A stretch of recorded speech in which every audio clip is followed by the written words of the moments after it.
These days, marriage gets a bad rap. More and more attention is paid to divorce statistics, and you rarely see or hear about any couples living their dream for a lifetime. The cliche is that in American suburbs like these, people are leading lives of quiet desperation. But the fact is, many are not desperate at all, and they're living in really happy marriages that will last a lifetime. Now there's a book that shares the secrets of how they stay highly happy and married forever. Before we got married, Atlanta's Shaunti Feldhahn and her husband Jeff have already written relationship bestsellers like For Women Only and For Men Only. Now this Harvard-trained researcher has gathered comprehensive data and research about really satisfied husbands and wives. What she found? Happy couples share a few key attitudes and actions.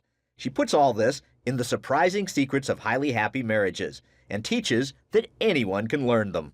The first of these happy habits, believe the best of your spouse, no matter what happens. Choosing to believe they care for you turns almost any situation positive. Jeff learned this from his own experience. I knew that I could trust her. I knew that she had my best interest. I knew that she loved me, and I would believe the best. The happiest couples go, okay, they couldn't have meant it, they love me, and let's move on. It makes a huge difference when you assume the best. Shaunti's research includes Kim and Sabrina Moore. They personify another of those traits that bring long-term joy. They went all in. There's no escape route or any thought of the D word, divorce. They don't keep secret cash accounts in case the relationship crumbles. And Kim describes the results of not going all in. Death, because it creates a wedge, and God has designed it for it to be complete intimacy. And you can't have intimacy if you have hidden pockets, things you're holding and hiding from each other. Sabrina credits going all in for their 27-year union. I believe that we are happier now than we've ever been. And don't forget the little things. Thank your husband. Let him know you appreciate his efforts. Saying it to a guy, that is his equivalent of I love you. Men need to take their wife's hand, leave her thoughtful messages, and not be afraid of public displays of affection, like putting an arm around her. All of those things convey that I'm choosing you all over again. And men need to learn how to quickly get out of a bad mood.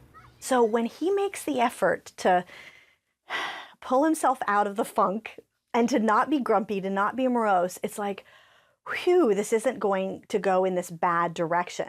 Another action of the highly happy, no unrealistic expectations.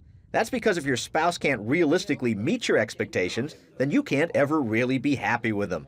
Sabrina came into marriage with this problem. There were expectations from her towards me that I had no idea that were there.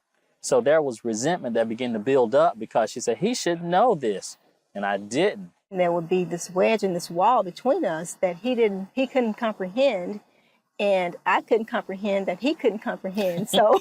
Your expectations have to change coming into this thing. Shaunti says the research proves without a doubt the homes that practice the habits and attitudes highlighted in her book will be joy-filled. Struggling couples can use them to turn their marriages around.